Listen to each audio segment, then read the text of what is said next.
time for a little Funky Friday. From their funky hidden headquarters, your hosts, Keith and Gary. Not Jerry. Hey guys, another TGIF here. We have Keith in the house. We have deleted scenes, and of course, we have Martin and Das Wolfen who is here. We get how much? I don't know if everybody's here yet. It doesn't look like it. We have Penny, we have Andy Morrow, and we have Anima Confusa, Cocho Dragon in the house. Anybody else? No, that's it. Hey, Comic Relief Crusader was here at 11:25 this morning. Said first. Sounds like something I would do. Doesn't work that way. Monkey Jeebus is just arrived. Hello, Monkey. What is up? He's picking up toys. So one of the things that was asked in the private chat was if we're going to talk about the stupidity of Apple and Disney right now over refusing to hire actual dwarves to play dwarves. And we have Apple that's producing the reboot of Time Bandits. And they are not casting dwarves for some reason. And by the way, a lot of people don't know, why do we say dwarfs and not dwarves? Dwarves are fantasy characters. Dwarfs are the people that are little people that we see on the street or on TV. They're the ones who play dwarves, except when produced by Apple and Disney, which is just, it's ridiculous. I don't understand it because, you know, and I blame that shithead from Game of Thrones for starting this. Yeah. By making a kerfuffle about it, he has cost so many of these dwarf actors work that they struggle to find. They struggle to find work. They only get that occasional Wizard of Oz kind of movie, you know, Time Bandits, Snow White and the Seven Dwarfs. And they get screwed out of work. And somehow Disney considers themselves in the moral right for doing this. And I'm sure Apple does too. But they're not. They're wrong for doing this. It's insulting.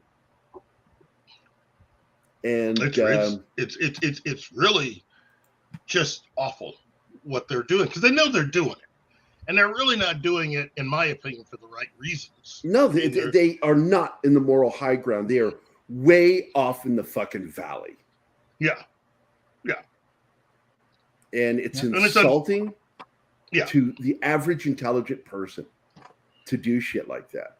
And how they can do this and not think there's a problem, that it's problematic that they're doing this.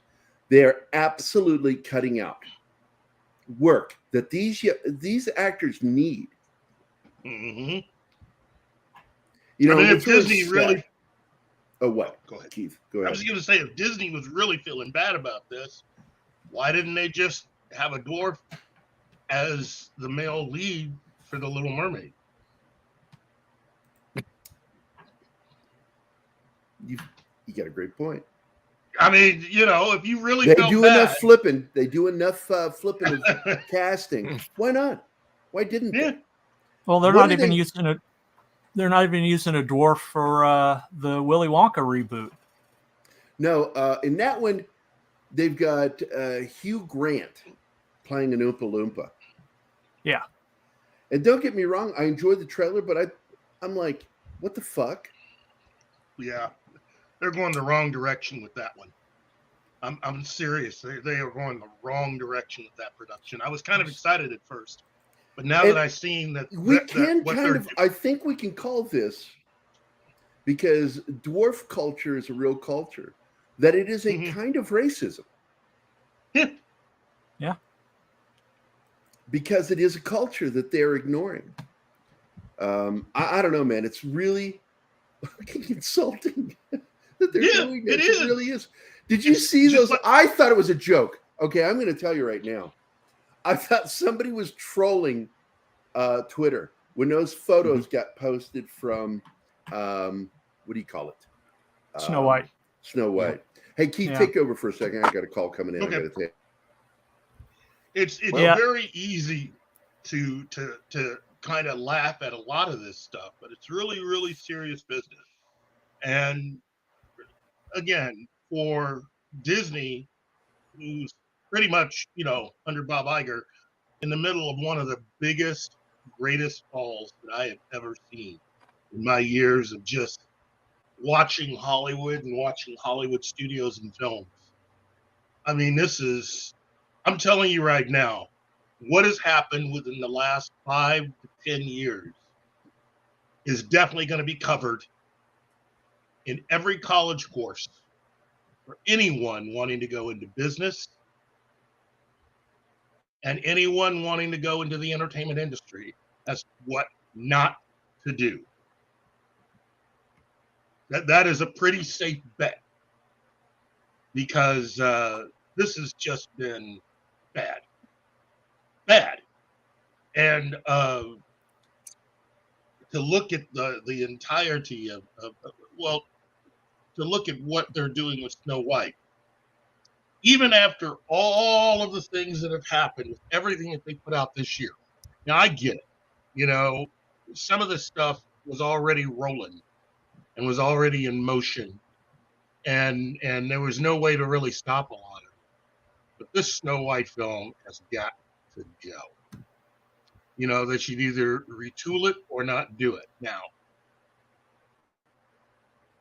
I know that they can't do that because this is a theatrical feature, I think it is.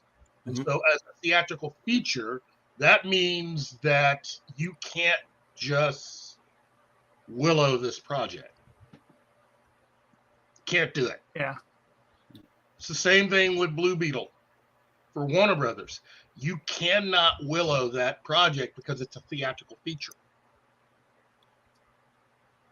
And as Script Doctor once explained, once you have a theatrical feature, that means you've already made commitments to various companies and corporations and around the world. And it's way too expensive to just yank the entire film. So you got to put it out. It's got to come out. And it's like a splinter. Unlike the Batgirl film, which was really just a streaming film, is what it was, just like Disney Plus Willow update.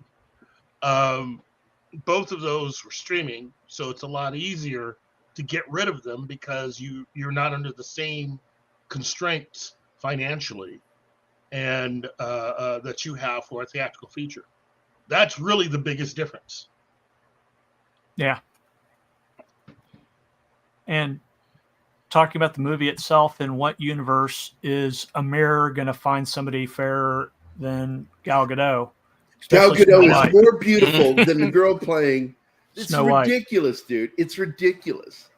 It's like, does anybody think anymore in Hollywood? I don't think they do. By the way, I do want to point out that Kyle is here. And here you go, buddy. Hey, fuck you, Kyle. So I'm sorry I had to miss some of it because I had to take a call from my doctor's office. So I'm assuming that you guys have sufficiently crucified Disney and Apple for doing this shit. And ironically, Disney/Lucasfilm also produced Willow, which was just a garbage show. The show's so bad we'll never see it again. Yeah, it's gone. They're going to put it into probably permanent moratorium. Yeah. Well, yeah. They didn't they take a tax break on it? Yeah, it's a loss. tax thing. Now, I'm not saying that you'll never, ever, ever see it again. What I'm saying is that I don't think Disney or any other company that has done this would be willing to give back money. And that's really what we're talking about. They took a tax loss on this, which means they got paid for turning it in, or in this case, getting rid of it. So they got paid by making insurance. buck for bad movies is what that is. That's how I see Basically. that. By the way, Zax, in their mind, it's the inner beauty. That's their fucking excuse for this. They're talking about the inner beauty. That yes, the wicked stepmother is more gorgeous, but it's the inner beauty that Snow White has.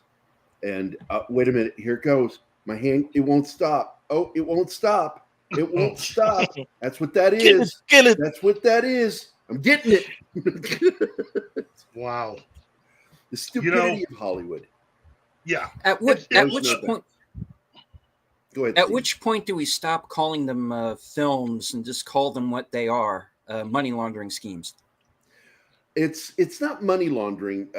It's money laundering. It's not that. It's not that. But it is a misuse of investor dollars, and Which they can get in trouble for. Which brings us to another story, that of the ongoing saga of Lucasfilm. Technically, that could be the silver bullet that might just be what cures their Kathleen Kennedy problem. It's looking more and more like she's resigned herself to what is happening, and that she's decided to negotiate her way out of the mess, or in this case, out of the Grand Canyon that she finds herself in. Right. Because her future now depends on a former assistant to Harvey Weinstein. Hedlund. And her ability, she's in legal trouble with her, yeah. Yeah, and her ability to stay loyal either to Kathleen Kennedy or and risk going and facing charges, or wanting to get out of trouble and just give up Kennedy. So basically what we've heard is that the people that are that have been placed in temporary charge of Lucasfilm are following the money. One of them is a forensic. Okay, what was the term again? He's a forensic accountant. Yeah, and basically they're just going through all of it. They're finding out that a lot of people at Lucasfilm, a lot of these newer people, lots of KK's people, have basically just been getting the company card and having fun. Something that you never really had to worry about when George was in charge of everything.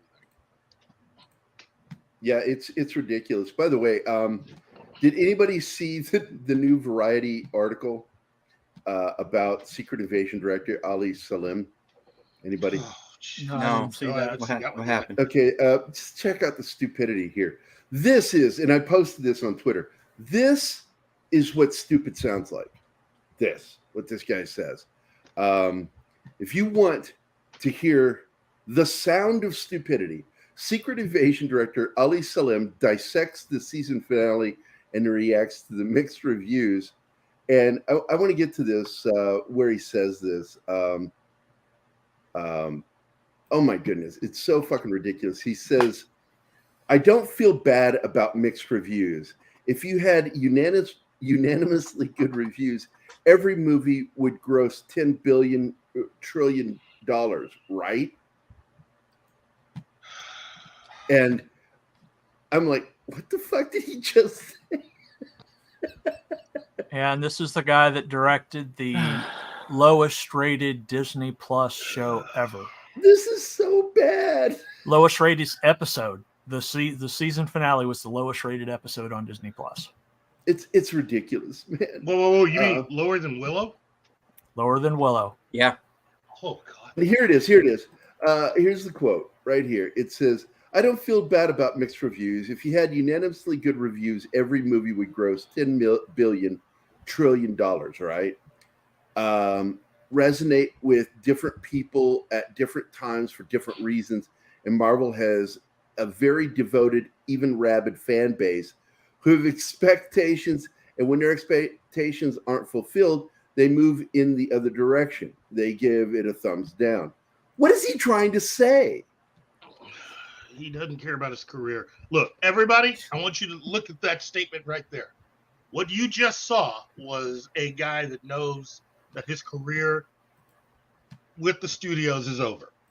He is permanently going to be stuck in the independent film zone from here on out. This is the only other upside I can see to this constant need of hiring talent, air quotes, who have worked in independent film. Because this happened with the Eternals director. This happened with the director of Birds of Prey for Warner Brothers. You go to all of these so-called talented people who've never worked with studios before, and you get this kind of reaction. Exactly. Okay? You know what makes me feel bad, by the way, Keith? Our very dear friend, Mikey Sutton, loves the show, Secret Invasion. I'm sure he does. And look, I have nothing but love and respect for Mikey Sutton. I do too. Numbers of the numbers. But I'm floored by it, because I don't understand how people can like this stuff. It's not the comic. It's not quality. Sometimes you have a loyalty to people, and that's great. It's good to have loyalty to people. But in the end, if it could be your very, very best friend in the world, I can understand if you're supporting someone that's your friend or a relative, like a brother, sister, whatever. But there are times when you also have to understand that this is a business. Okay? It's exactly what R&B keeps trying to tell people. This is a business. And how you feel about things is one thing. But the money says something different. And a lot of people have been wasting a lot of money over the last 5 years and getting away with it.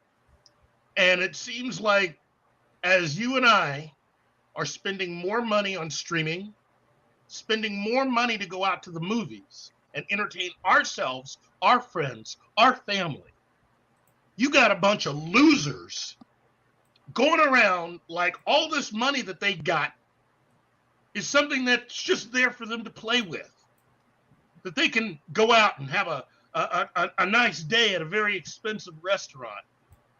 Yet they get to go on social media and call us names because they can't do their darn job. That's what it comes down to. Even though none of us live in a basement, we're basement trolls. I do believe I got the vapors. We got an Arwen Avalon in the house. Yes, of course, Arwen is here. Oh, Lord. Oh. Got to do it with the fan. Oh, bless your heart. Lady Arwen, who is amazing. I've had the opportunity to check out quite a few things that, quite a few shows that she's actually been talking on. And I got to say, wow, wow is all I can say.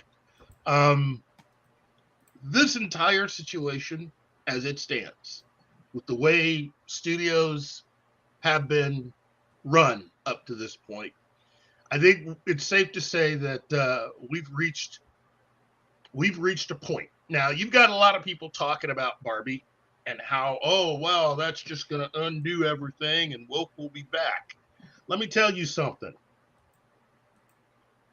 You can't really justify that in the shadow of the success of Top Gun Maverick. You can't justify that in the shadow of the success of Super Mario Brothers. Definitely with the John Wick films. Again, let me reiterate something. Indiana Jones, in total, cost to make the Dial of Destiny, the equivalent of the budget of what it took to make all 4 John Wick movies. Yeah.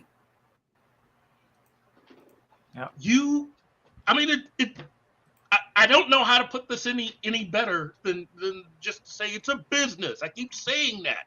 You cannot afford to keep losing money like this. I mean,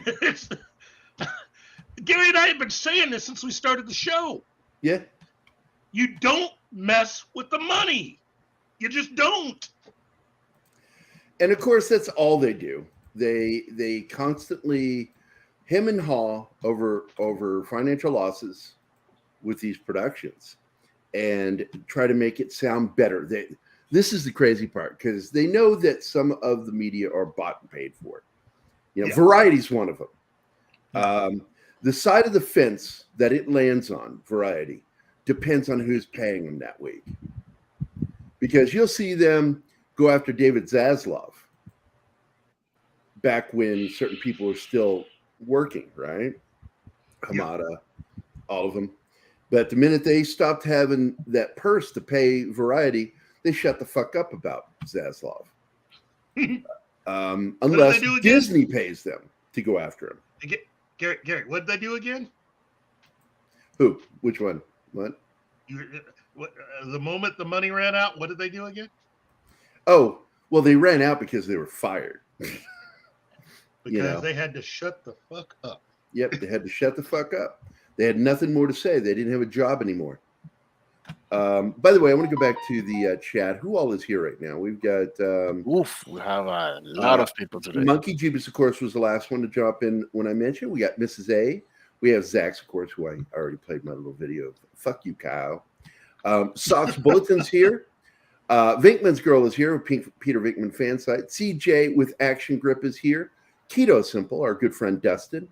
FKHC 2005, Tim. Arwen Avalon, of course, who's got the vapors. You know she does. You know where she gets them from, though? It's all those goddamn cats. She's got, what do you call it? Cat scratch fever, baby. We got War Monkey here. It's a House of Monkeys today. We have MK Ultra Hiking and Gear Review. It's good to see you again, man. And of course, our dear friend Parrothead is in the house. So, greetings, everybody. We have some starred comments too. Anima Confusa says, if stupidity would physically hurt, that one would be in a medically induced coma for the pain. See. Secret Invasion did a big no for me. Yeah, me too. Right after the first episode. And I'm like, yep, done. When is das nonstop get to... Oh, I'm not going to do this, Tim. You can let Anima enjoy that one. Hello, everyone who just said hi to me. Well, I said hi to you, so hello. CJ. Vietnamese Girl said she'll be as hard to get rid of as JJ and his crew. And she's referring to the director. KK, I think. No, she's talking about... well, that comment was right after we were talking about the director from Secret Invasion. Oh, okay. And I don't think so. I think that, if anything, loyalty will keep that person their job. I imagine I am highly unqualified to be a director in this space. I could probably do better. I think a lot of us could. Yep. Muslim Uncle's here, by the way. Hey, our Muslim uncle and Veritax is here. I think if you look at, again, as I used as an example, the John Wick movies, if everybody making studio films right now were to follow that formula, things would be a lot better for a lot of these companies. Disney wouldn't be doing so bad right now. That's the lesson. Gary, you and I have been talking about the fact that you can't continue to spend all this money and get next to no return. Well, it's just like do it. Buying groceries without a job. Okay, you got a bank full of money, you're going to run out. It's just going to happen. I can't be broke. I still got checks. Junk. Yep. That's it. That is the mentality running everything. Now, the only people that really don't have to worry really is Amazon and Apple, technically.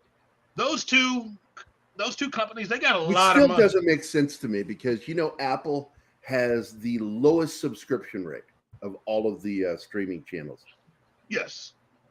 They have the lowest. But in my opinion, they do put out the best quality for, for the least subscribership. Although I'm still not happy about hearing about Time Bandits. I'm like, that's an important film, and you don't monkey with the G-Man. You know, that's fucked up to reboot that show and then kill what made it so special. I think for all those studios and really executives, if you're really that hell bent on just burning money, send it to us. Send it to our show. Here, pop culture minefield. I mean, we'll put it to good use. I swear, we will. By the way, I see E. Clay Thomason also dropped in. So what's up? It's good to see everybody. What did Vertex say? They can go somewhere else, find somebody with a similar or different product that does meet their need, and by that, whatever they want to pay, that ignore that you even exist as a company. Did anybody understand it? You go somewhere else, find somebody with a similar or different product that does meet their need, and by that, whatever they want to pay to. Okay. Yeah, I get it. Yeah. I don't know what to tell you, because I mean, we've all been talking about this now for a couple of years. You know, yes. They shit all over the fans when all we simply do is say we just want the product that you used to make. How hard is it? Like Feige, yeah, like Feige was making gold for a while, and then we got to 2015, and all of a sudden it went to shit. And is he just suddenly incapable of making gold again? No, he chooses not to. Yeah, this is a choice. That would be like you work your job, and one day you go to your job and decide that you're only going to do the stuff you want to do, and expect not to get fired. So this is on purpose. This is deliberate. I don't know any other way to put it. This is on purpose. I think that's the reason why the upcoming financial call they're going to have, earnings call for Disney, is going to be must-see TV, kids. When Valiant Renegade covers that, I'm telling you, I know I'll be tuning in, because you know how this is going to go. After the last early earnings call, you know how this is going to go. So I think that's the other reason why Iger's trying so hard to find some way. I'm sorry, the suspense is killing me. How's it going to go? Oh, I'm sorry. KK's negotiating right now. If you haven't heard the update. Yeah, I religiously watch Doomcock, and I love it when our friend Cameron jumps on with him. And the two of them are basically in agreement that KK's on her way out. She's negotiating the deal. And yeah, but we've heard that so many times, though. Okay, no, this is completely fucking different. Yeah. It's like you got to parse. I parse, Stephen. You have the certain rumors that you go, okay, that's wishful thinking, and I just sort of move on. And then there's these kinds of rumors that are being confirmed by multiple sources, by both people, and other shows. Yeah, and so when you start hearing that, that's when I know I don't look like I ever get excited, but I do. My pulse jumps when I hear these kinds of confirmations from their sources. And what's going on with Doomcock, and I tell people all the time, you can hate them all you fucking want to. You can mock these. You just have to pay attention, because I pay attention to language. I pay attention to the way things are said. And it comes from being the kind of person I am, because I have to be able to read what's going on. And when I listen to Cameron and he talk, and of course him talking about specific things, I'm looking for certain words to be said, keywords. And when you hear multiple confirmations from internal sources, including that one they call Sparrow. I kind of get excited about that. And that we finally might see an end to this. But here's why I don't get super excited. Because Disney's still in charge. Yep. Okay. Now, Disney, under Iger originally, kind of had a hands-off approach. Keith and I used to talk about this. That they gave you all the rope you needed to either succeed or hang yourself. And the problem is, and this goes right along with, raising a kid or in politics. If you threaten but never follow up, you're doomed to fail. If you threaten and don't follow up on that threat, you're in trouble. Hey, somebody's getting a call. Keith. I just think that, well, first of all, Script Doctor, good afternoon. And if you want to join us on here, come on. You're welcome anytime, Script. I got to say this. The reason why I think everything's changing is because you have certain circumstances that have become apparent, unlike in previous times. And there's some legal stuff involved now. Part of it over understanding exactly what KK had. Everybody's had theories as to the reason why KK's never been fired. Well, now it looks like we know. Okay, there was something, a deal made that was put in her contract when she originally signed to run Lucasfilm. And that's been the thing that has stopped everybody from doing anything to her, which is the reason why technically her bosses have said things that she's ignored. Yeah, and it's just it still floors me that any other executive at the head of a studio that had the run of terrible film records she's got would have been fired after the second film, if not even the first. When her first failure, which was the Star Wars film, and her second film, which was also a Star Wars film, failure came, she should have been gone.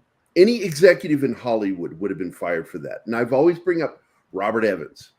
Robert Evans was this guy who was not Teflon, but he was gold. He was like Midas, man. That guy could touch things and make them gold. And yet they were constantly trying to fire him. And if you ever watch that movie about the making of The Godfather, you'll see what I'm talking about. They were constantly after him, constantly trying to find a way to get rid of him, even though all he was doing was shitting gold films, making just absolute money-earning films, Oscar-winning too. So what's the excuse with Kennedy? There's no excuse. What it is there's a reason. And the reason is the board and Bob Iger. The board and Bob Iger are what caused Bob Chapek to not be able to do his job. And I still stand by my statements about him being ineffective. But now I know that a lot of his ineffectiveness was because he was being blocked by Bob Iger and the board. The board is a major problem. They are why Kennedy is still in.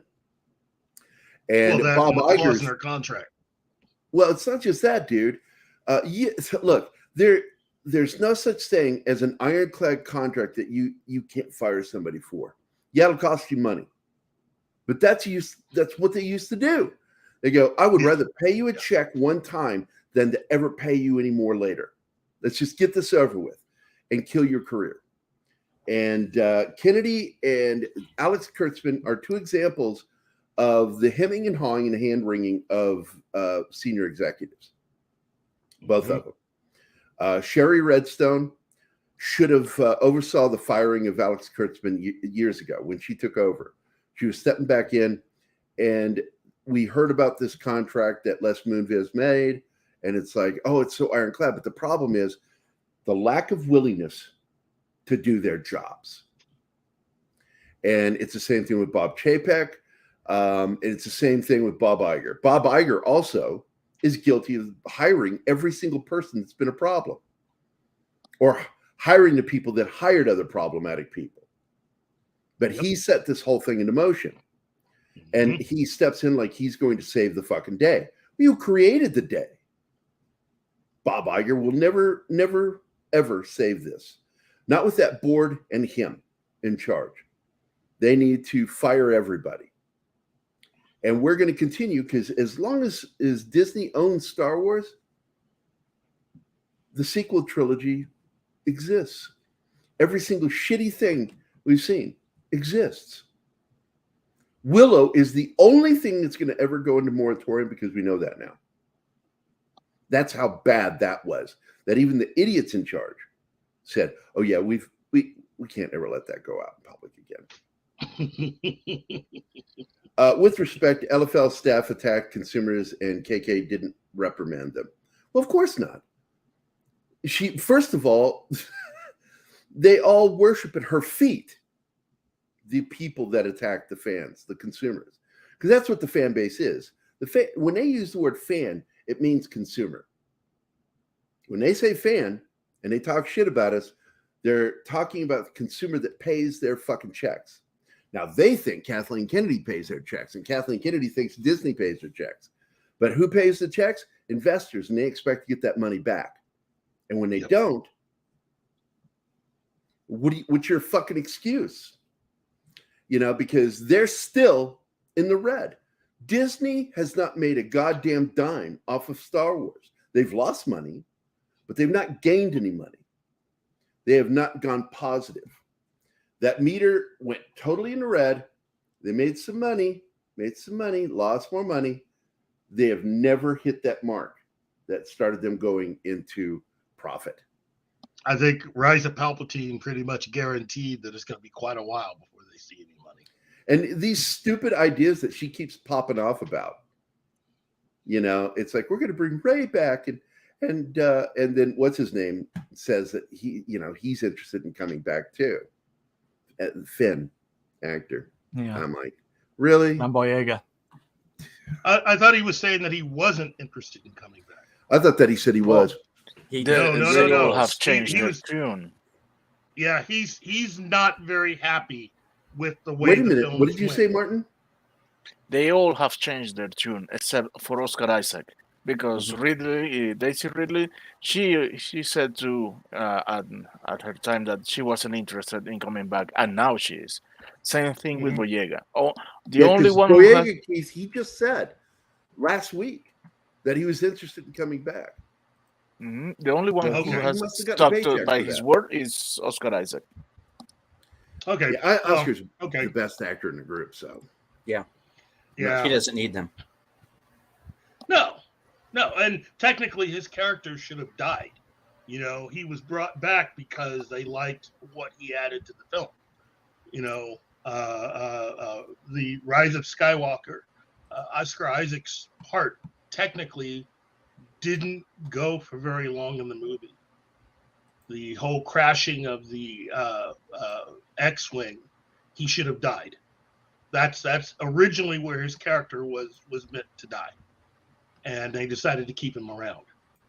So, by the way, Script Doctor messaged me, said that he's having dinner with his girlfriend. If he finishes early, he'll join us. Cool. That's always great. Yeah. Again, you have a company with Disney right now that Lucasfilm is just one problem. The aforementioned Marvel has problems, and that also ties into the investors. I'm thinking now there's going to be a price to pay when they get this investors call, because the last one kept one certain person from finding a way onto the board. Right. I don't think they're going to be able to do that this time around. I think even more investors are even more upset now than they were back then. Yeah, because the investors are the ones who need to be answered to. Yes. And the board, I've always been curious. What are the rules and bylaws around the investors doing something about the board? Because it's an ineffective board that's populated by woke leftist assholes. Anything? No response. No, I don't have. I- I don't have any clue about the bylaws of Disney. That's like a Valiant Renegade question. Well, exactly. Yeah, And that by would the way, be- Veritex, they might negotiate a deal, but if it turns out there was some financial chicanery going on, I wonder if she does a perp walk. No, it'll never happen. No, Because that hurts Disney if that Mhm. happens. They won't do it.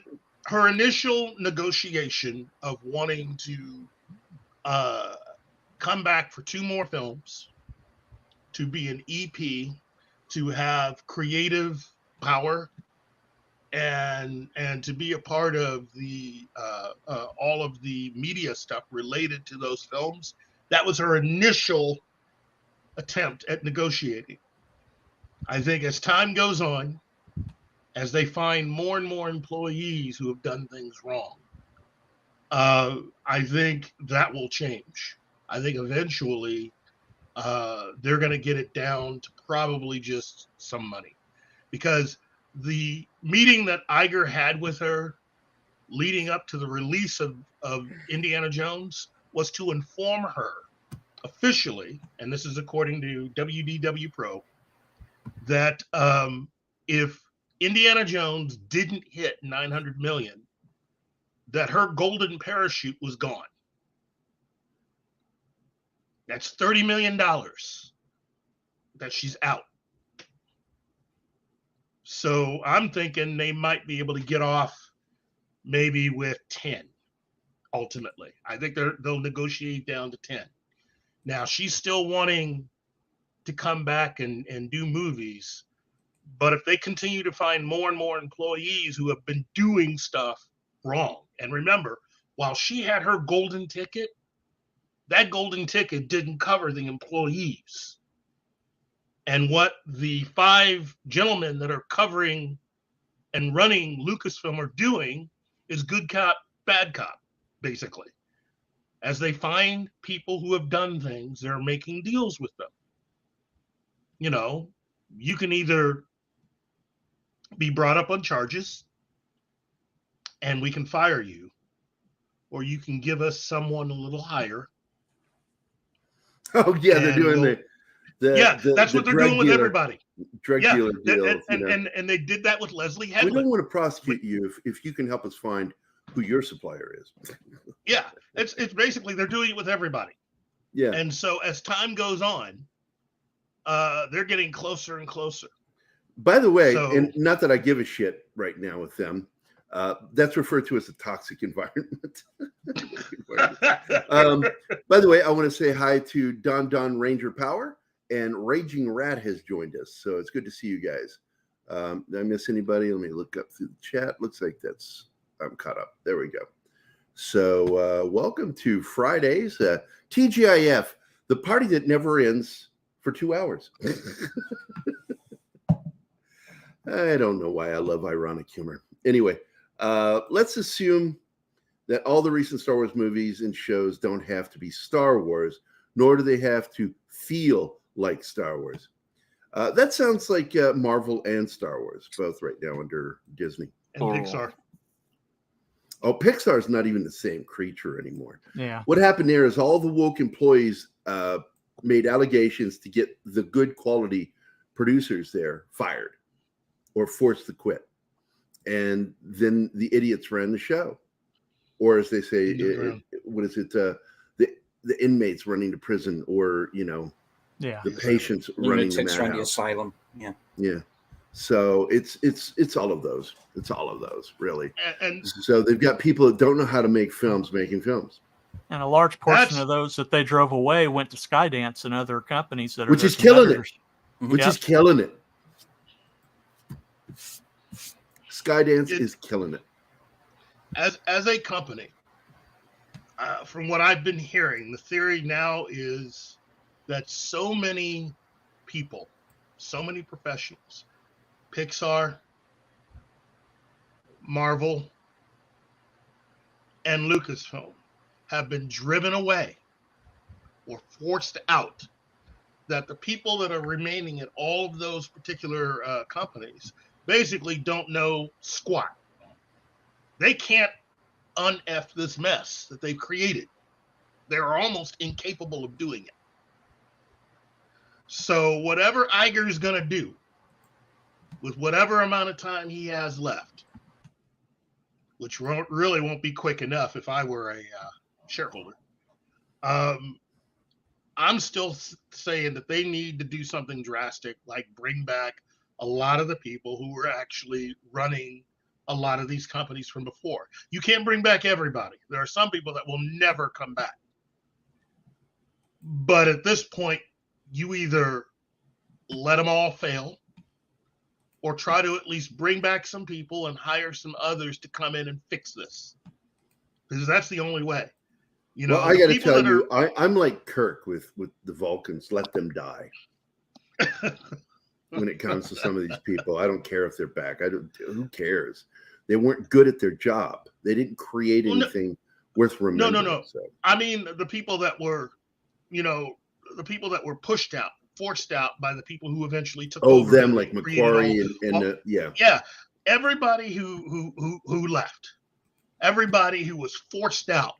So the people who are currently running things and have run all of these companies into the ground can, they need to, these people that have stayed need to go. And everybody that was forced out over the last 5 to 6 years should come back. Now, I don't know. Look, that's expensive, because if you're somebody that left on bad terms and Disney comes crawling back, you're going to try to stick it to them. It looks like Johnny Depp has told Disney to go fuck itself. Yeah, some of these unfortunate things that have happened, you cannot fix that. There is no amount of money that'll make some of these people come back. But you might be able to get some of them back. And again, and by the way, here you go, Keith. I just wanted you to see this. This was the latest one from Hollywood Reporter. John Boyega says he's open to returning to the Star Wars universe. Okay. All right. Okay, that means I only read part of that article then, because he was talking about the fact that, that he and Mark Hamill felt the same way, and that they did. In his mind, but in his money mind, can change people's POV. The Last Jedi, in his mind, was really the film that got them off track. And well, JJ actually they act like they didn't have a plan written out. When he was sitting in that big meeting, he had a 3-story arc written out. 3-film story arc written out. JJ did. Yeah. And I think it was Doomcock. He couldn't fix what Rian Johnson did. He couldn't fix it. Well, when they brought him that's back. Because, here's the thing. I think what it come down to, it wasn't Doomcock. I think it was WDW Pro revealed that what had happened was, while they were winding down production on The Force Awakens, they were already ramping up production on the next movie. In fact, Rian Johnson was already back on the island before they had completely finished The Force Awakens. In other words, he had no idea of what The Force Awakens as a movie was going to be like, because they had already started production, because he was writing with the story group. So it didn't matter what JJ had in mind. They were going to go against that no matter what with the next movie. This is the kind of idiocy that costs you money. And it is just, it's mind-boggling to me that they would do that. I don't think I've ever seen a more dysfunctional film series since I've been watching movies. And again, I keep saying, they're going to write books about this. A lot of books about this, because this is not the way you do it. This is not the way that you make movies. So no, and I agree with you wholeheartedly. It's a shame we'll never get to read Rensler's canceled book on the making of TFA. He alluded to a very troubled production. Mm-hmm. First of all, agreeing to let Han Solo die in the first film was stupid. They were trying to repeat Obi-Wan dying, but Han Solo is not Obi-Wan. Han Solo is Han Solo. Mm-hmm. And Han Solo, Leia, and Luke should have survived the trilogy and either died at the end in the final battle, sacrifice, you know how it goes. And Lando should have been in there right from the get-go. They made so many mistakes. And, you know, I was a defender of The Force Awakens early on because even though I had problems with it, I wanted to wait because I said this to you before. That film's success as a story hinges on what happens next. Mm-hmm. And the minute they went with The Last Jedi, it destroyed The Force Awakens and everything it set up. And so, yep, it became a failure for me. That's when it became a failure. When Rian Johnson did what he did, it fucked over the entire trilogy. There was no coming back from it. I will tell you, I've seen most of the last film, but I haven't seen all of it because I just didn't give a shit. Don't care. You didn't miss anything. Even if you see And the whole that's why thing, it makes no sense. And that's why The Last Jedi is the worst of the sequel trilogy. Yeah, it's just terrible. Well, it's the most damaging out of all the three. And you know films. who doesn't care? Rian Johnson. He doesn't care. Yeah, he doesn't care. He never cares. Because this again is something you and I have been talking about for a long time. These guys, these people, women, men, and when I say guys, I mean women and men. They believe that they're successful as long as they get a paycheck. Alex Kurtzman falls into that category. He thinks that Star Trek is successful, not based off of how many people watch it, but by the fact that he keeps getting a paycheck. And if you think I'm wrong, you're an idiot. That is exactly the mindset of these people. They actually really believe that as long as they've got a check to them signed, electronically dispersed, still signed, somebody did it, they rate themselves as successful. Not just themselves, but their project. The project clearly is successful because they're still paying me. Kathleen Kennedy thinks she's successful despite every failure because they keep paying her. And now they're negotiating with her to leave instead of unceremoniously firing her and giving her all she really deserves, which is a bill. She should be billed for everything she has lost because this is, now Stephen brought this up earlier, and this is something I've talked about previously, the legality of it.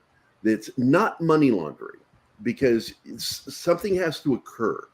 There has to be an illicit business being used to funnel money for another source. That's not what's going on here. Embezzlement is closer to what's going on here.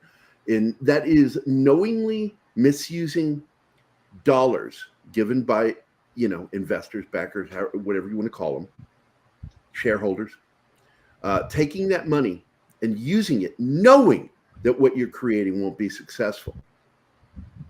There's a crime in there somewhere. Well, and in this case, you're taking some of that money for yourself. You're taking money. I think what they had figured out was there was money taken from Andor, the production of Andor, and used towards Leslie Headland's project. In fact, Andor was one of like 3 or 4 projects that had money taken from them and towards her project, which is the reason why she got called in. And they had her. They let her know it's like, we got you at this point. We could go ahead and pursue and make this a thing. But if you want to give someone up that you think would be more valuable in this particular case, we're going to give you that option, and we'll just make a lot of this go away. Yeah. Now I want to go into these comments here. One, CJ, I defended Force Awakens 2. Rey could have been a good character. If they hadn't turned her into a Mary Sue, I agree with you. It was a mistake. Yeah. Let's see. TFA started the Fandom Menace. Look, I know they got started that far back, but they didn't get anywhere until Rian Johnson. Rian Johnson is the foundation for the Fandom Menace, which Keith and I both were part of early on. But then I stepped away from it going, some of you guys are assholes, and you're just complaining for the sake of complaining. Yeah. And I need to have a point behind everything I say, everything I believe in. It's like I have to have faith in what I'm talking about. But you are so right in so many ways. It did start with TFA, but it didn't get the foundation for what they were doing until Rian Johnson did what he did. And that's it, because Keith and I lost friends over the Force, or not the Force Awakens, but the Last Jedi. We lost friends over that. I remember when I wrote how the story should have gone, and I wrote a synopsis with script, actual dialogue. This is how it should have gone. And you were like, yeah, that's fucking good. And I'm like, I know, because we know and breathe Star Wars. Plus, I'm a writer. I know what I'm doing when I'm telling stories. And this is what they should have done. But they went that idiotic direction of Rian Johnson. And I remember when Rian Johnson's admitted, well, I'm not really that great a writer. No shit, really? Takes him forever to write a good script. The reason why I call him Ruin Johnson. Now he will pop up with something that's good, like Brick. I love Brick. Looper was good. I wouldn't. I like Looper. I liked it too. Wasn't. It was good. It wasn't great. No, it wasn't. Yes, it was. It's a piece of shit. Because it created its own universe and only made one big mistake in that universe that he created. But Looper was a good film, not great. Brick was good, not great. Those are films that I'll probably never watch again. You got to be great for me to want to watch your film again. Then he made that Knives Out, and it was like, I was like, I saw it, and I enjoyed the cast. I enjoyed the half-ass attempt at a mystery, even though it's not really a mystery. But then he did the follow-up film. I don't know what the hell that was, a Knives Out film. Just fucking ridiculously dumb, badly written. Glass Onion. Yeah. Yeah, what a terrible film. Now that one, I agree. Structurally, terrible film. Character arcs are just dumb. They don't make any sense. The mystery makes no sense. But anyway, our awesome Muslim uncle also says, Gary, I think that was Ford that wanted. Yeah, it did. But you know what you do when you're a good director or producer? You do like George Lucas and go, no, I'm not killing you. Shut up now. Do your job. And you let it go. You don't fucking kowtow to him. And that's exactly what they did, and I thought it was stupid. He wanted to die since Empire. That's right. Ford's a fucking idiot when it comes to certain things. He doesn't understand. His mind cannot grasp that the thing that makes Indiana Jones so beloved is the exact same thing about Han Solo. He can't connect it. He understands Indiana Jones, he says, but doesn't understand Han Solo. And it's just fucking stupid. And don't get me wrong, he has moments of brilliance. He really does. And I will sit there, he'll say something and I'll completely agree with him. But then he'll do shit like that. And I'm like, you're a fucking idiot. And then he says some of the shit that he says over the last few years. And I'm like, yeah, he's old and an idiot. That's sad. When you get older, you should be wiser. And I just feel like Harrison Ford did not get the memo on that. Yeah. I will purposely watch a film from a man that's purposely ruined Star Wars, killed Luke Skywalker, and then talked ish to us about it. It's personal. Yeah. Fuck Rian Johnson. I can't stand that concept. Brick and Brothers Bloom were his only good movies. He did Brothers Bloom? Yeah. Yep. See, I didn't even know that. I do like that film. It's not a great film. It's a good film. I don't think I've seen that. I put his best work as good. I will never call anything he created as great. No. He is not a great filmmaker. And he never will be. Contrary to popular media and shills out there. Ruin Johnson is a terrible filmmaker. He really is. It's, when your best is only good, walk away. At Gary agree, just think he should own his mistake. He never will. He falls into that troll category. I have told people this story because I followed him way back before Star Wars happened. Oh, hi, Connie Cleary. Did I say hi to everybody, by the way? Has anybody popped in that I haven't said hi? Raging Rat, D. Pinsack, Words and Pictures, and all our good friend Christian DeLorme too. So now I've said hi. Hey, Christian. So, but basically, he got into hot water when he got hired by Star Wars, Lucasfilm. Okay. When he was hired, he had to delete over, 20,000 tweets. Okay.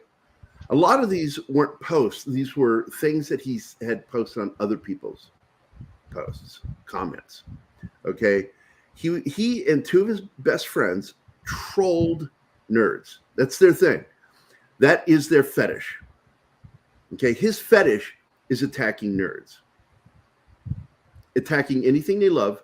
He would go after sci-fi nerds. He would go after comic nerds. He would go after gaming nerds. He and his two friends would troll them, and they would gang up on them and not act like they know each other. And they would do it this way, going at them in a triangular attack fashion, which is very effective. And when he was told that they would hire him, but he had to delete all those troll comments.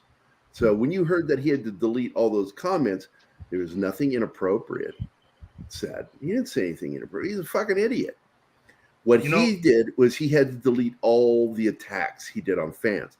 So when he went after Mike Zero, who's, God bless him, is an idiot. He's an idiot. But Mike Zero kept doing his videos on Snoke theories.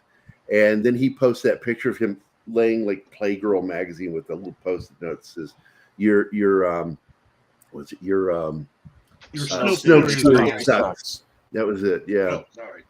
And that's okay. I remember it right, and we all said it at the same time. So, Jinx, you owe me a Coke.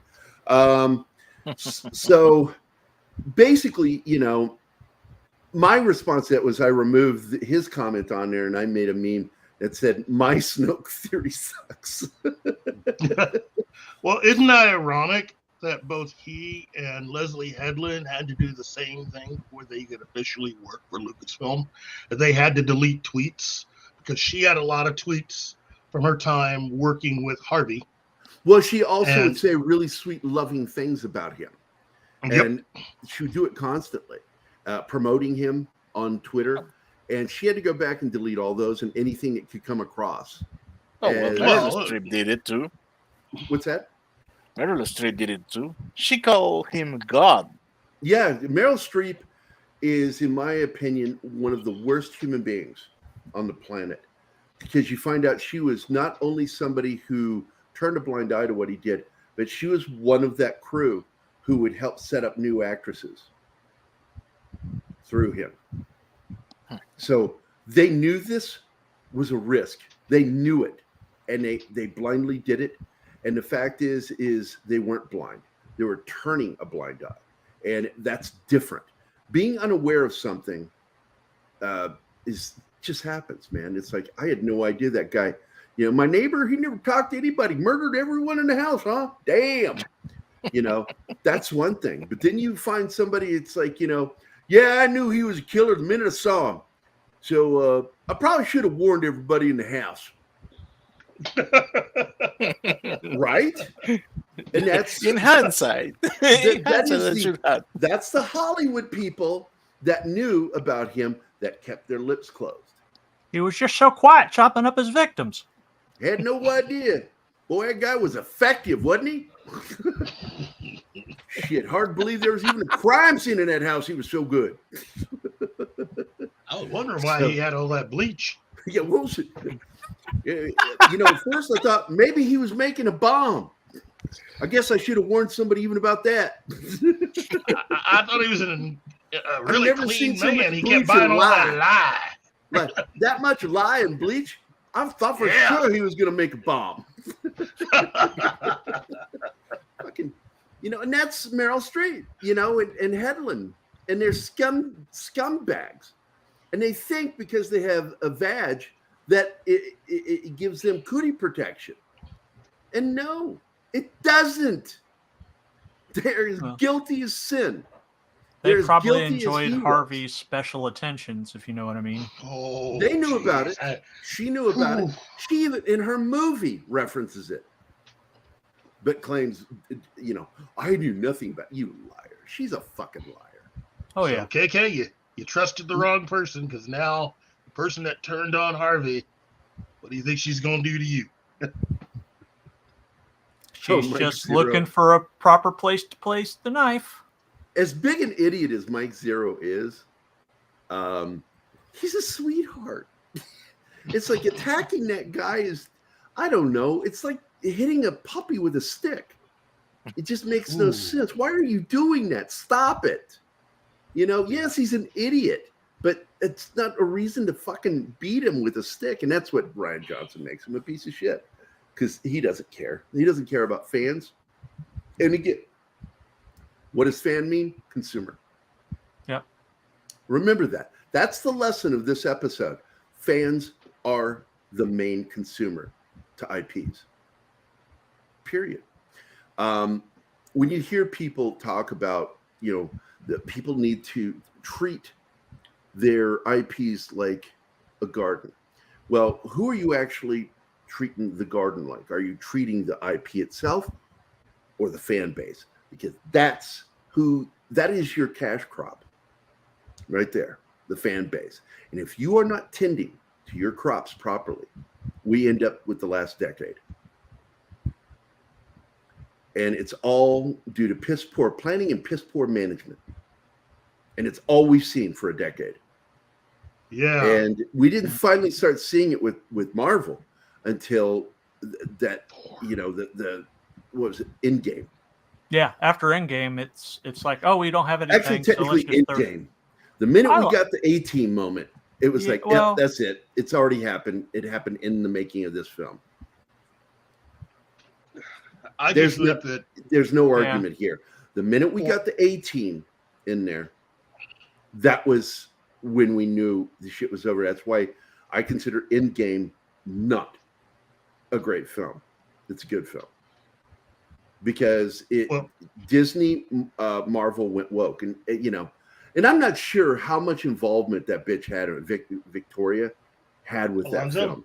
But I know she's been there since 2009, I think. 2009? When she got started with Feige? Yeah, so she's been there almost since the beginning. She played a part in that. I'm certain of it. Yeah. I just think that ultimately, for a guy as meticulous as Kevin Feige, who laid out how he wanted to plan everything out, in my opinion, the very fact that he had to cut Phase 4 so short tells you pretty much everything you need to know about how things actually went, and how a lot of what happened was something that even he didn't expect. And things have been out of control since then, because their Disney Plus stuff has not played that well. Nope. And now you have the ultimate. Well, it's caused, don't forget, it's caused Bob Iger to cancel or postpone all film projects for Lucasfilm and for Marvel. That's how bad it is. Yeah. Well, I mean, the Marvels, aside from Captain Marvel, the Captain Marvel movie, everything else about the Marvels film that's coming is pretty much predicated on how much of the Disney Plus shows you've watched. And so far, you had to have watched 3 of them. By the way, my little snide remark about Ms. Marvel got over 3,000 views on my personal account. Because I said, let me get this straight. And I said the showrunner's name, I forget the showrunner's name for that show. You create a show that hardly anybody watched, and you feel that begging the fans to save you to get a second season is the way to go. You think that that's the way to go. And this goes with everything I've always said. Do you know how you get a second season to a show? Have a good first season. Have a good first season. Get the viewership. If you don't have the audience, you know what you need to do? You need to lick your wounds and fucking move on. And I've also said that even though I agree with Cameron Pasha, I liked season 1. But it was a fluke that it was good. They were unaware. This is how stupid they are. They were unaware that by making the family Muslim, they made a show about a conservative, religiously conservative family. That was completely unintentional. Yeah. And afterwards, they were like, "Oh shit, we did." Can we fix that? Nope, can't fix it. The show's already out there.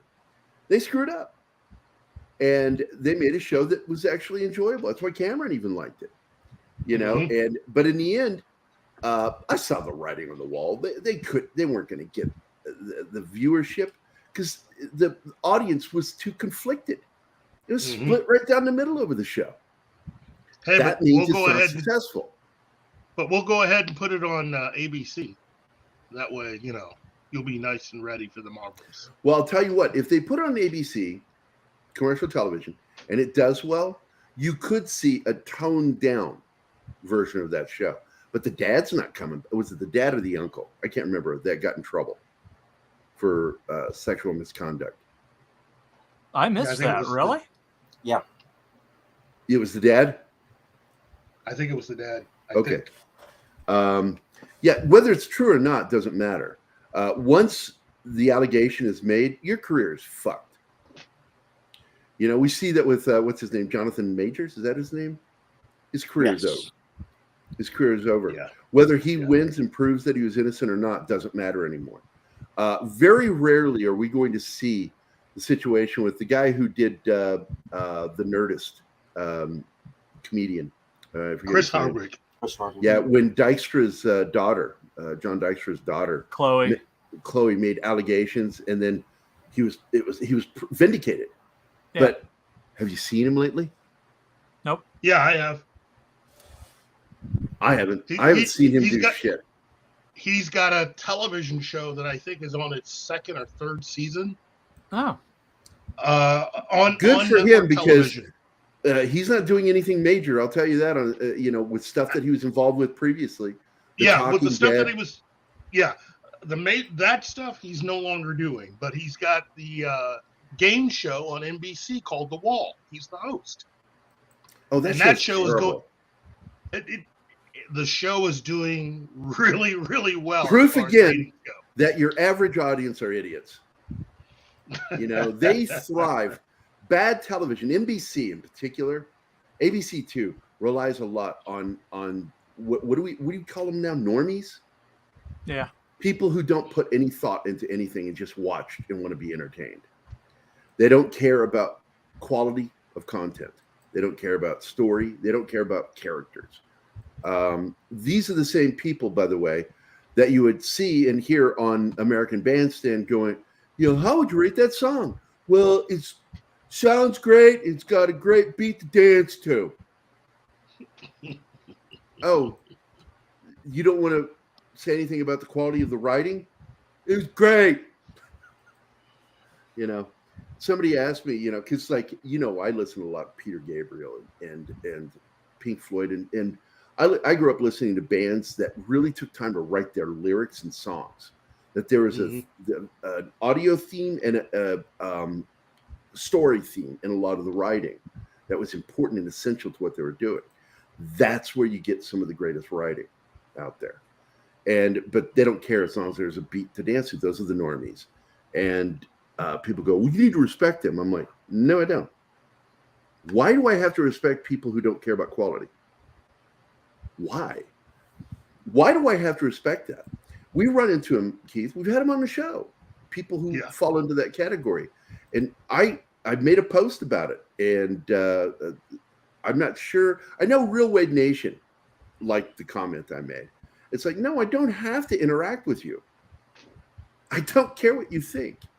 You don't bring anything to the game. And if you are not a critical thinker, I have no time for you. I don't like people who aren't critical thinkers.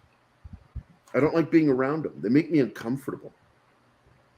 Well, like dwarves, I kind of feel the same because they way. freak me out with their little tiny hands.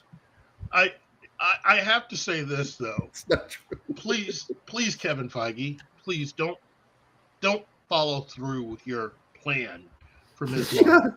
Remember when Phase 4 failed, and then they said Phase 5 is going to be better, and it's being managed by the same people. At least one of them is gone. Victoria's gone. Yeah.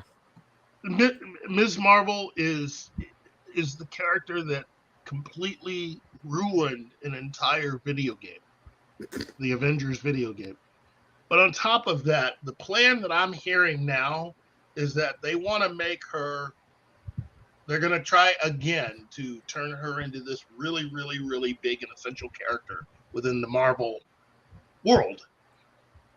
And so by making her a mutant, having her come out as a mutant, I think the plan is to reintroduce her along with all the mutants into the MCU and basically have her. Now, this is a theory. There might be something to it, but basically think X-Men the animated series, except no Jubilee. It's Ms. Marvel. Yeah, I'm not excited about this. When I heard that they were going to make it woke, I was just, I'm out. The comics have followed suit and now turned Ms. Marvel into a mutant. Yeah, that's because Kevin Feige runs the whole show now. He's in control of all of it. He controls the comics. He controls TV. Nobody tells him merchandising, what to do. So I'm so tired of Feige.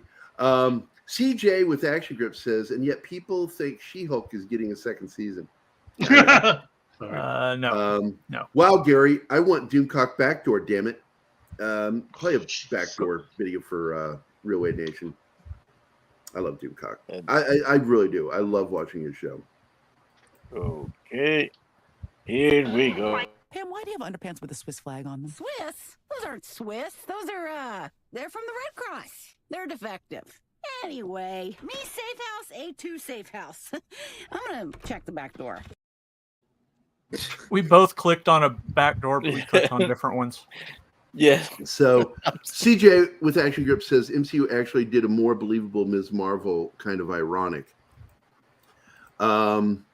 Because Muslim is conservative religion, in comic when Ms. Marvel says liberal things, it comes off forced and not at all buyable. And I agree. I'm curious what our Muslim uncle thinks of that. Because I think it's weird the way they depict in the comics. This is exactly what I was thinking. The dad got in trouble. Thank you. Yeah, I looked Small it up. Time. Small time Republic. I had missed that. I completely had missed that. So yeah, and hold on, I'm trying to get through these. And Tim Hayes, by the way, hi guys. I didn't say hi to everybody. Hail to Das Wolfen. You look like a young dude. Look at that. Look at that. Tim Hayes is, I don't know, man. He might be hitting on you. I don't know. Thanks, Tim. That's very kind of you, man. Yeah, thanks. It's all appreciated. Did I miss anybody? I want to make sure I say hi to everybody. Tim Hayes, Real Wade Nation Gaming, Small Time Republic, Connie Clear. Yep, we're good. All right, we're caught up. So start back where you're going, Martin, with the things you were going to do. No, I was just highlighting was exactly my reaction when Keith told me that there will be no Jubilee. By the way, yes, everybody caught that because they were trying to say she was a mutant. Yep. Yeah, well, I'm not saying that there won't be Jubilee. I'm just saying that Ms. Marvel will be the focus at the heart of the X-Men as far as having a young character interact. So basically, but Jubilee's a better character, even in the comics. Oh yeah, I know. Ms. Marvel is now the face of the future of the mutants.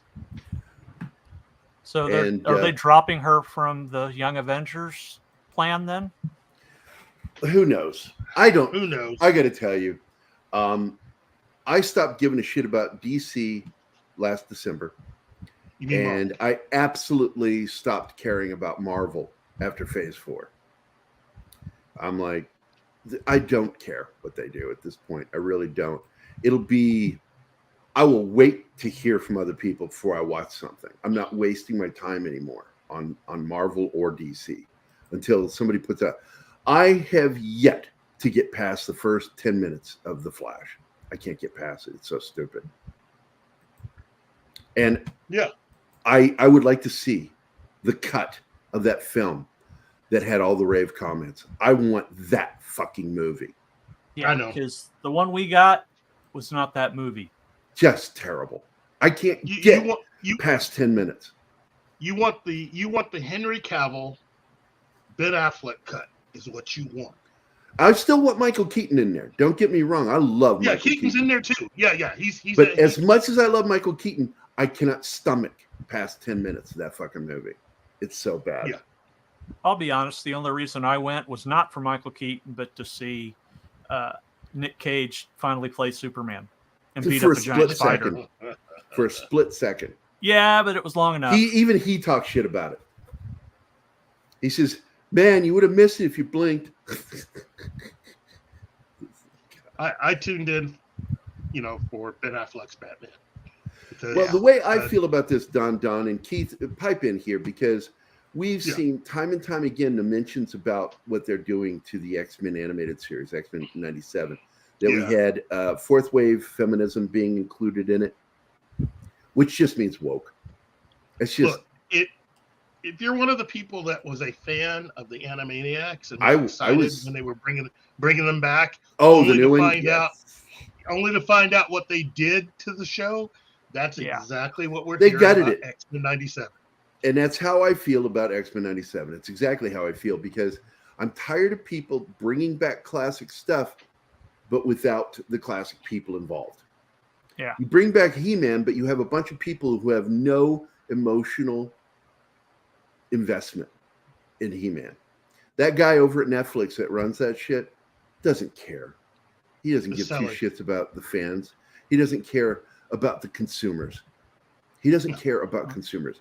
All he cares about is political, socio-political commentary. Moving forward their Marxist agenda. That's why the animated part of DC Films is doing horrible now, because they didn't bring back anybody that made those films so popular in the first place. Because for the longest time, the animated division was putting out better movies than live action ones. Are we talking about DC, right? Yeah, DC. Yeah, absolutely. All the way up into the 20 teens, and then things got weird.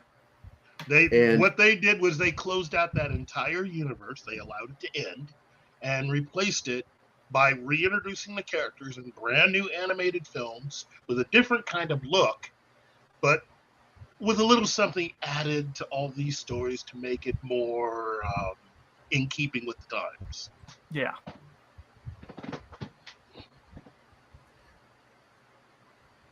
That's basically what they did. They just, Yeah, I'm like 2 movies behind. I haven't watched the last 2 DC animated movies. Well, I gave up. I won't do it.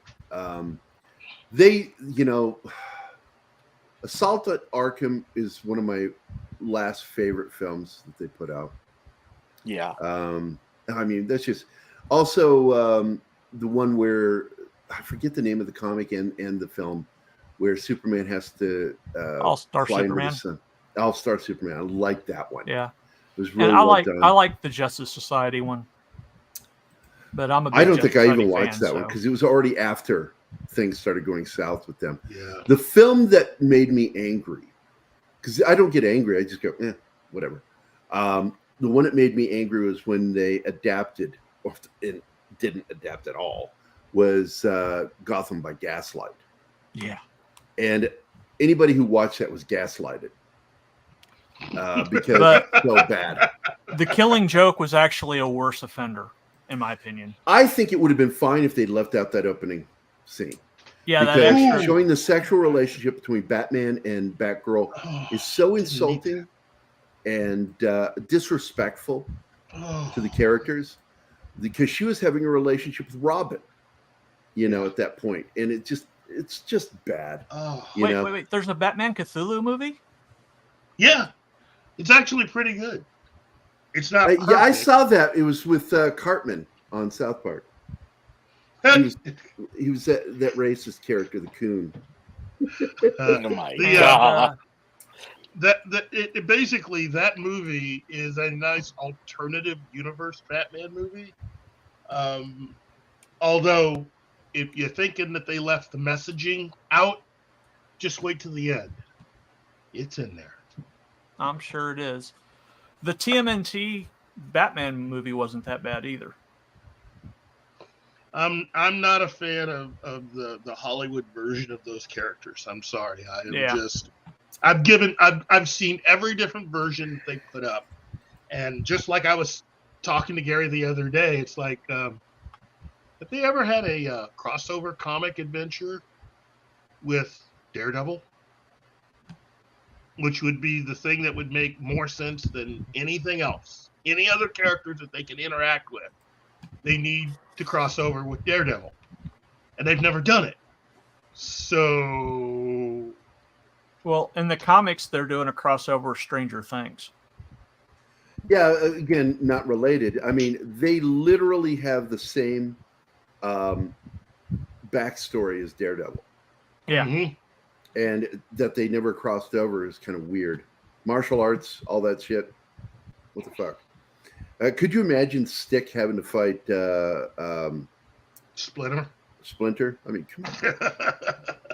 The hand and the foot joined together. I heard the people liked it.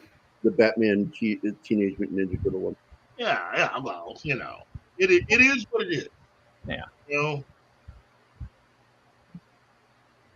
I just think that ultimately, there's a way. I still believe deep down that there's a way to fix all this stuff, but it's going to take a long time to get a lot of this mess. And seriously, I got to say this because I don't think I've ever told Gary this, but yesterday when we were hanging out, I think I came up with a way of fixing Star Trek. Now, Kurtzman won't like it because it's a way of bringing everything together like they say they want to, but it's going to do it in a way that allows you to write all the characters way better than he could ever write them. And I think there's a way forward with all of that if you really sit down and go through the history, go through all the episodes of Star Trek, which is something that the current writers have never done. They've never done that. And let me give you a hint here as to the future. They never will. They're not interested in it, which is the reason why Strange New Worlds is busy rewriting Star Trek history. That is their main purpose It's right like now. that is their main purpose right now. It's like, and it's really obvious. This season in particular, they're rewriting Kirk. They're rewriting shit that happened, and it's like, no thanks. I have no interest in this. By the way, CJ Action Grip said that he liked He-Man Revelations. That was the series that shithead produced, right? Ted Biaselli. Yeah, I was done first episode because they had what's her name, Man at Arms' daughter, Tila, act like a fucking bitch. I mean, just a fucking loser bitch. Yeah. When she loses her shit on her king and queen and disrespects her father in a way that just makes no sense. There's no logic behind that scene at all. And it makes her look like such a fucking bruised vagina character. It just made her look bad. And I'm like, no, I don't want to watch that. I like the characters when they're respected. And that was disrespectful to the character. And they lost me immediately. Not to mention that dialogue between her and Adam. Adam said, "Bitch, I died for you," and she said, "Yes, and we are suffering because of you." What? Yeah, that's your typical fourth wave feminist fucking mindset. Man died. No matter Women what was you affected. do, no matter how much of a sacrifice you make, you're a man. So you're the problem. And it's like, fuck you. Fuck you. And Biaselli can go choke on a bag of dicks as far as I'm concerned. Oh, jeez. Tell us how you really feel, Gary. Yeah, but it's perpetuating a stereotype, though. I know sometimes I'm not totally clear. I would like Biaselli to go buy a bag of dicks and then choke on them. I'm not saying die, but I'd like him to choke on those bag of dicks. Oh, wow. I think it'd be funny. I can't. Whoa. Anyway, hey. You almost broke Keith. This is, wow. TGIF, everybody. I haven't said choke on a bag of dicks in probably 2 years. Remember, Andy we Morrow- wanted to make candy. We wanted to make Andy Morrow has gummy an addition to your bag of dicks. horse dicks. I wanted to make a bag of gummy dicks with the Pop Culture Minefield logo on the bag. I just thought it would be funny. We never got around to it because it used to be one of my go-to for people I don't like. Yeah, they can choke on a bag of dicks as far as I'm concerned. I don't care. I've not seen it, War Monkey, and I'm going to have to go check it out because I love Batman and I love the Teenage Mutant Ninja Turtles. I am pissed because I'm supposed to join. Tom wants me to join him this weekend to join the panel to discuss the new movie because many theaters around the country are having a sneak preview this weekend. Not here in Springfield. I cannot find, of the 22 theaters in the region, I can't find one doing it. I'm like, fuck. They don't love us at all. Getting back to Strange New Worlds for a moment, one way that they could really improve that show is just altering that whole pilot background with being Khan, because that really is the worst thing that you could do. As a character, I would like to see her. You could rewrite her to where instead of being a relative of Khan, it would make more sense if she were a relative of Colonel Green. Well, you pointed it out the other day that it makes one of the main reasons it doesn't make any sense is Kirk is having a relationship with her. Well, there's some sort of a weird thing where they kind of do that in that musical episode where they seem to be getting close and hinting.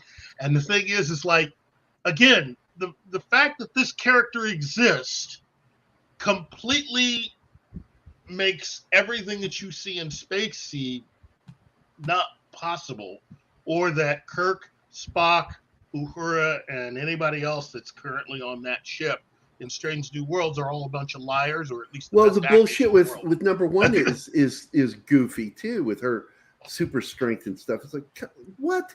Seriously? Yeah. You literally made her a powerful woman instead of a strong character.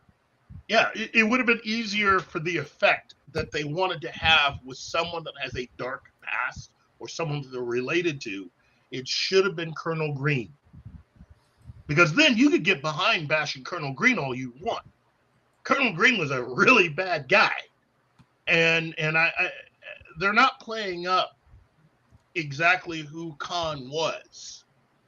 But it would be easier to make it possible to keep everything in line in Star Trek to have made it Colonel Green rather than Khan.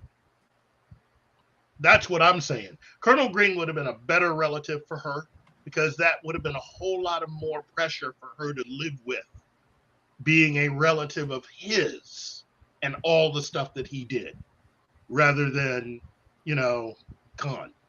So, hey. Where's my video feed? Oh, it's Steven. What's up, buddy?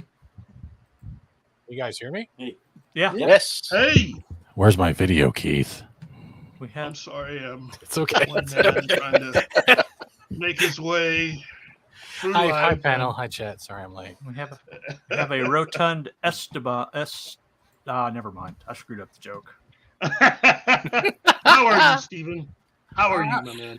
I'm doing all right. I got harassed by Gary last night, but other than that, he dropped by and said hi. Yeah. You know what? I wish that I'd had some poutine last night with my burgers. By the way, we I were wanted definitely to play talking a lot of poutine last night in my chat. But here you go. What they need to do is take this fight and put some visual effects, remove them, put them in a Star Trek set. And this fight is better than the fight between number one and Khan. I can do it. Look at this. This is a better, it just some shake effects. Just because that's all that scene was.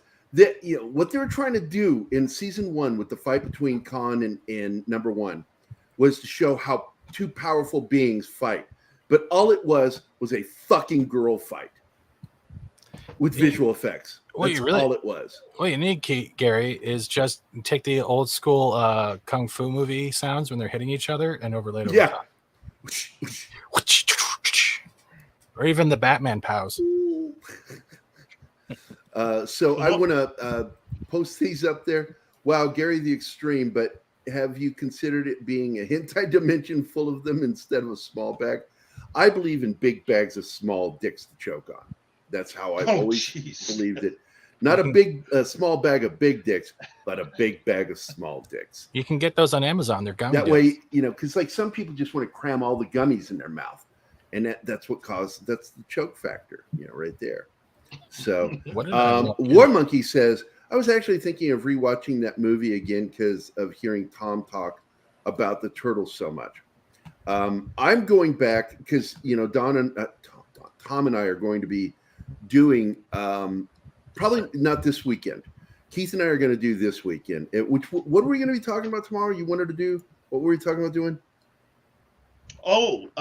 Tomorrow I think we're going to be talking about our top 5. Well, I think with everybody on the show, we're going to go through our top 5 list of the greatest Saturday morning shows of all time. Oh, absolutely. That's going to be fun. I'll make the graphic tonight and set the studio up, but I got to bump the Tom's in my episode because Tom started a new job and it screwed up his work schedule. But this weekend, he wants to focus on going to see the film. And if I could have found a version of it, I would have been joining him tomorrow. Because I told Tom, I said, I really need to be going over to Midnight's Edge more. I haven't done it because I've been exhausted all the time. That's why I stopped doing Toxic Tuesday. I was worn out all the time. But, everybody's stepping up to help. And so I want to start going over and going back to doing Toxic Tuesday and hopping on Midnight's Edge every once in a while. And talking about the things that Tom and I like talking about. And Hookers and Below. What's that? Hookers and Below. Yeah, Hookers and Blow. You know what a great movie is? What? Collateral. I've watched that like twice this week and I can't stop. God, I love that movie. It's one of Tom Cruise's best performances. I do. I agree. I think that is a great fucking movie. And it's also the first movie with Jamie Foxx where I took him serious. Mm-hmm. Another good movie. If you're a Venture Brothers fan, that Venture Brothers movie came out. I've got the first 20 minutes and I need to finish that movie. I've enjoyed it. I'm enjoying it. And Oppenheimer was a blast, except for that one naked chick. Shut up, David. You know what though? There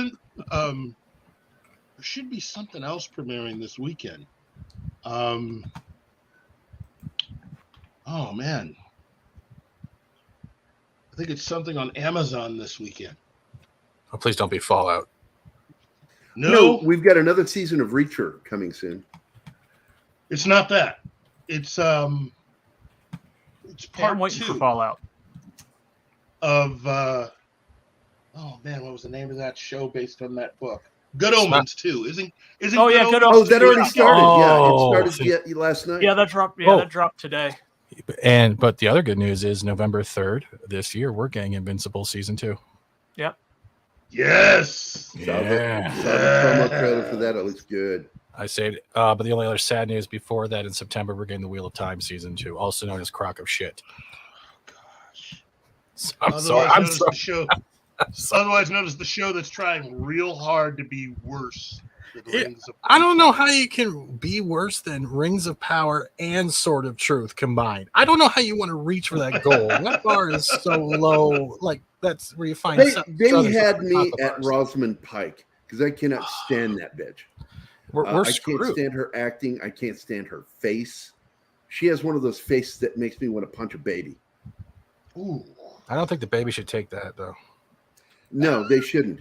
They need to stop making TV shows and movies with Rosamund Pike. Hey, Gary, how did you guys like the musical number on Strange New Crap? Didn't watch it. Don't know. Don't care. There's a place in hell for the people that came up with that. We're a couple weeks away from something great, yeah. I'm telling you, man. I'm so tired of Crispin Trek. I don't want to talk about it. It could be so good if they actually tried. It could be so good if they actually really tried. You know what's sad? I'm replaying Star Trek timelines on my phone, and I am finding better Trek in that than I am on anything on a Kurtzman. I haven't touched the new season of Strange New Worlds. After I saw a ship break out of the underground of a planet without taking any damage and using a device that's not meant to send codes, to send SOS, and then surviving in deep space without a helmet or suit. I was like, you guys are idiots. I'm out. You know what? I just Strange New- they I don't know, man. I saw the trailer. I'm The sorry. trailer is. I'm done. I don't want to talk anymore. Strange New Worlds. We need to move on. To And you else. thought It's that such a Sonar in fucking Space stupid was show. dumb. It's Gary- stupid. Gary If needs anybody's offended by that, too bad. I don't care. It's you just know, don't tell me. it's Don't give me a fucking turd. Shine it up and tell me that's a fucking candy bar. No, Then- it's a fucking turd. Then I suggest, if you have free time, Gary, you know that game you were watching me play yesterday. You like that? Go play Remnant. I love the graphics in that game. It really good. It's Also, the co-op, art is really good. and like you're gonna see hints of like aliens, Dark Tower, like dark fantasy. Then you can like jump to cyberpunk. It's good. It has everything. And if you're looking for something where you can customize your character and just get lost, there you go. I love it. Is it a horror game or is it? Remnant By the 2 way, is hi, Dark Souls Shinoki. with guns. Oh, I don't like Dark Souls games. It's easier than Dark Souls. Don't worry. It has co-op up to 3 people. Anything is easier than Dark Souls. You bunch of journalists when I hear you say that. God damn. No, I'm old. By the way, I because like everybody makes a joke about it with Call of Duty because I still play Call of Duty. And they're like, "Hey, man, that you do slavery and child trafficking." I'm like, "Look, man, I What? already bought the fucking game I didn't say- Wait. People say about any what of that. again? I am a good consumer. I use what I pay for." Because Matt Vader. I'm not making a blow belt joke. Because you were fucking with me last night. Matt Vader tried to fuck with me, and I told him, I said, fault me for being a good consumer. Fault me for being a good consumer. I am not going to be one of those weirdos that burn shit that I paid for. I'm like, that's fucking crazy. Walking up because Les Paul, you find out Les Paul molested monkeys. So I'm going to go break my $500 guitar. And I can't watch Nobody 12 fucking monkeys. does that. It's insane. What if Bud Light starts sponsoring Call of Duty, Gary? In my life, dude, I have never intentionally drank Bud Light. I just won't fucking drink piss water. I don't like it. I don't care if they lose money. I'm not a fan of Budweiser. Oh, they just let They go put of out like Amber hundreds of. Bock because isn't that them? Not Michelob, right? That's Budweiser, Anheuser-Busch, right? That put out one of the Amber Bock. Yeah. I was like, it's not halfway bad. I liked it. But past that, I've never liked Budweiser. It's piss water. Bud Light is just extra, ultra refined piss water. And there goes it's future like, sponsors. can you name a beer that's more piss water than Coors? Yeah, Bud Light. And I don't I'd like beers. Yeah, did you guys hear about? opinions expressed about Bud Light by Gary Casino is Yeah. not the opinions of I'm a cranky old man. Did you guys see the sad news though? Yeah, did you guys see the kind of sad news? Sci-Fi for Me TV is shutting down after 11 years on YouTube, 14 years on platforms to only focus on their website. Wait, say that again? Sci-Fi for Me TV is shutting down July 31st. Their Yeah, I video saw stuff. somebody. Was it Muslim Yeah. Uncle? Somebody brought it up. Yeah, he just reminded me, and they posted that today. And I'm like, Jason's a good guy, man, and I can understand where it's going for when it comes to viewership and audience. And I really hope they keep doing the website and stuff because he's a fun dude. That's someone you should actually see if you can get on once in a while. If you've ever talked to him, he's on Sunday Night Culture. Usually, that's how I met him. He's a good dude. So what were they doing? Because I've never heard of Sci-Fi for Me. Let me pull it up for you. Yeah, I subscribe. Did he just say, "Let me pull it out for you"? Pull it up for you, Gary. You're not worth me pulling it up. This came out about 4 hours ago on their Twitter. Sci-Fi for Me TV, genre news and commentary. As of July 31st, we will cease broadcast operations and close down the channel. After 14 plus years and 11 of those on YouTube's and other platforms, it's time to move on. They will be focusing on their .com for the foreseeable future. Did they lose money? Is that what happened? I don't know. I guess I think it comes down to all our supporters, both viewers and fellow content creators. Thank you for being a part of this endeavor. May the win. There's a whole bunch, and I think it has That's sad. We've done our best to deliver the programs that add value to your lives as fans, and hopefully we were able to bring to the table something unique.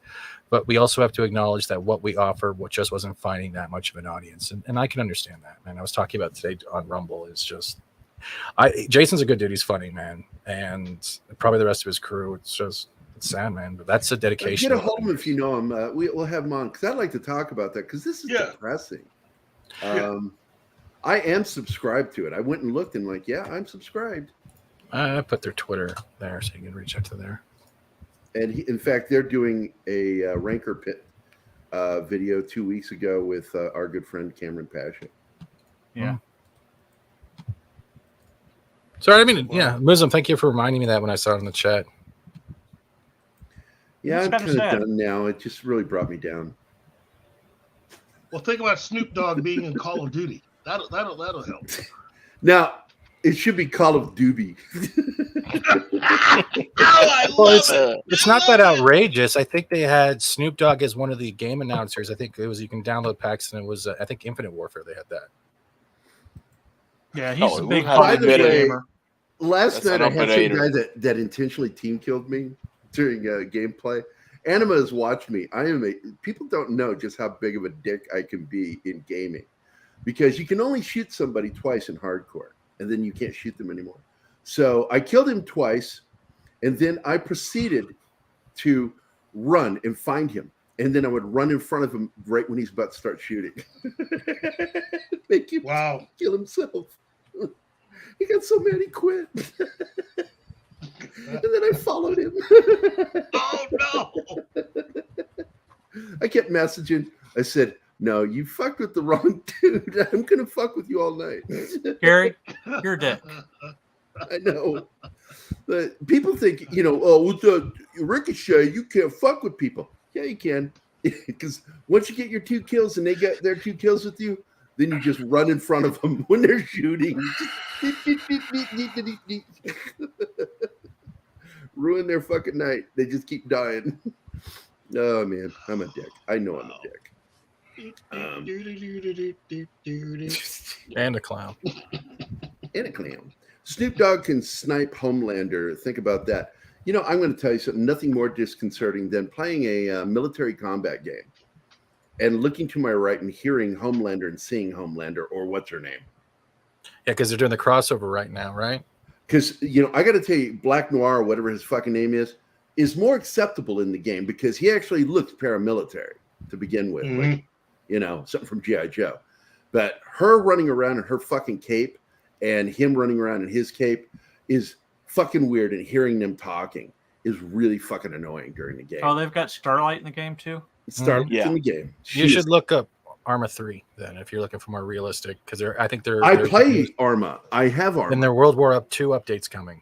But the problem with Arma is they don't do what Call of Duty does, where you have smaller battles, because Arma is big map, big number of people. It's an actual battle. And they even offer that with Call of Duty. But it's like they're trying to turn Call of Duty into PUBG and fucking Fortnite. And it's just looks bad. It will never be Fortnite. Yeah. We're going to take a military game and put fucking cosplayers in it. Crossovers have always been a thing, though. No, it wasn't.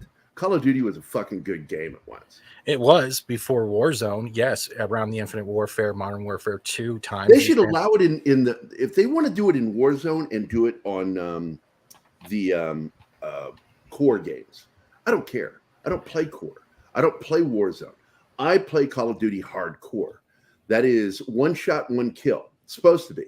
But now they've got cheats in there somehow where, like last night, I hit a guy 3 shots. Hit him abdomen, chest, and face. And he killed me. What? Kept walking. And if you've been in a room with me, nobody's home right now, so I didn't mind yelling. I'm like, you motherfucker. I know you're cheating. Oh, I'm firing one of the highest powered rifles you've got for assault weapon.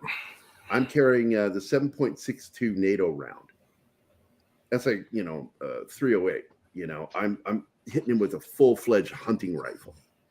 And I hit him in the stomach, chest, and face. And hit markers. Wow. and he fucking turns and kills me. I'm like, He wasn't cheating. He was a universal soldier.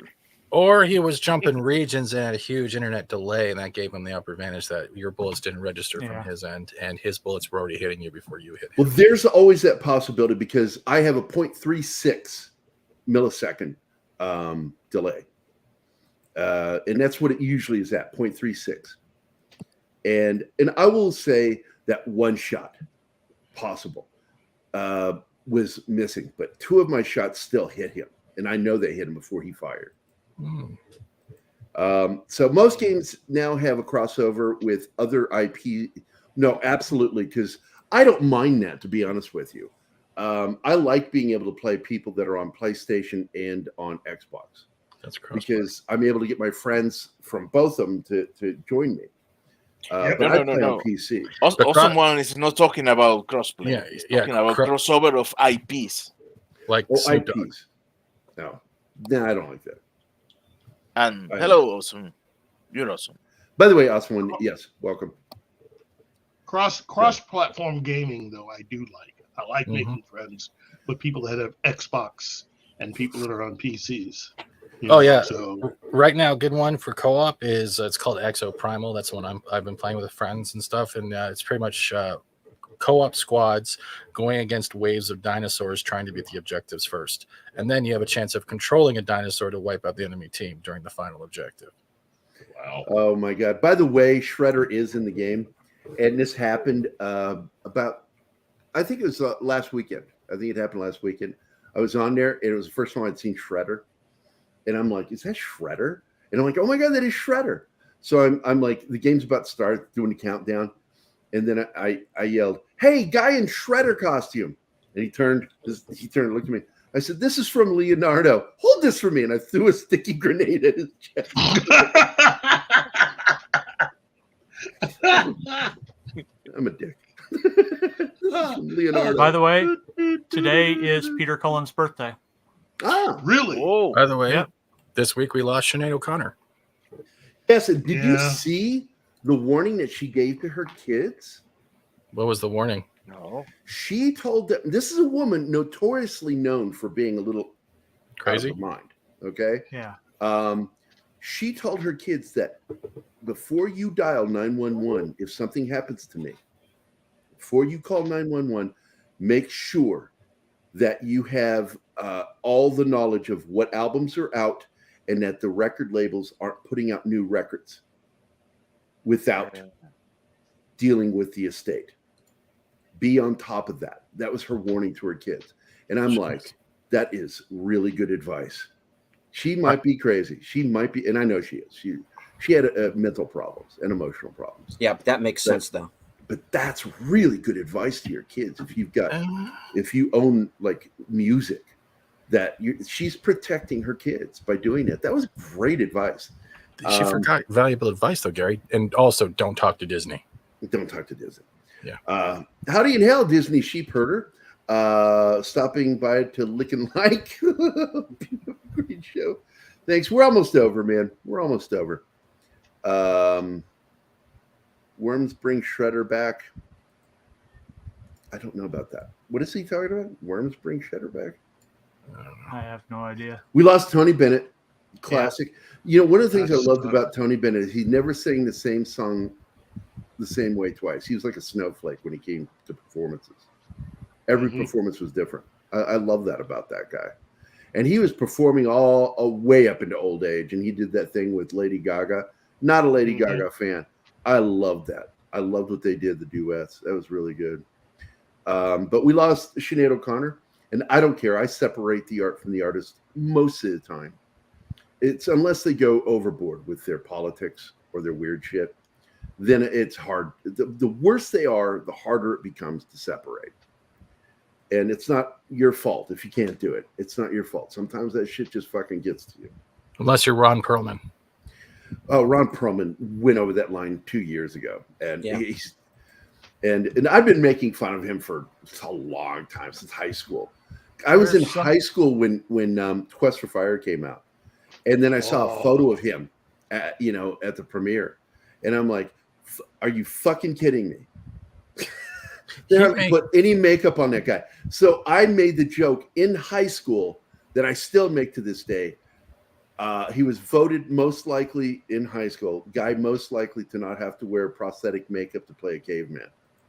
Oh, jeez. He's at the point where he makes Gary Busey look sane. My God, Gary Busey looks so normal in comparison. And his face is half fucked up. Yeah, Ron Perlman's a guy that needs a bag of dicks. Absolutely.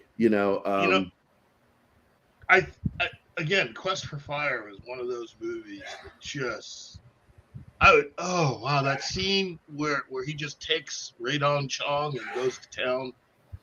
Absolutely doggy style. Fucking A. Yeah. Oh, jeez. I prefer Caveman. For my Paleolithic movies, I prefer Caveman. And we, of course, had Caveman Stilgar in it, too. Oh, yeah, he was in it. Yes, he was. One of my favorite. He's a great actor, man. I love that guy. Yeah. The creators, what's this?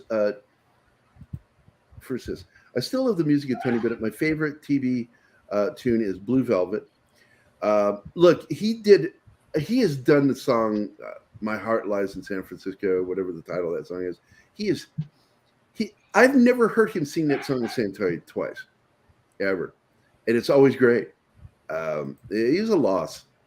But he was getting dementia and having trouble. And when the quality of your life drops, it's time to go. Yeah. And I'm glad he went peacefully. The creators literally had worms. The foot got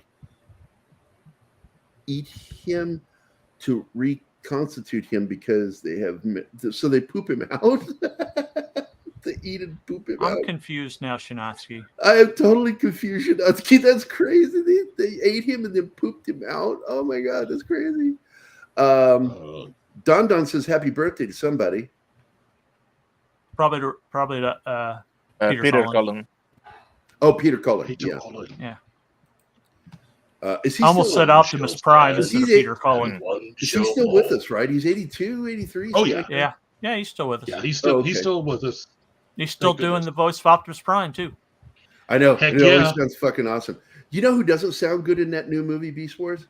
Two people. Please Ron say Perlman. Nick. Ron Perlman sounds so fucking weird. I couldn't stand his performance. And Davis, or whatever his fucking name is, as Mirage. Fucking awful. Yeah. Fucking awful.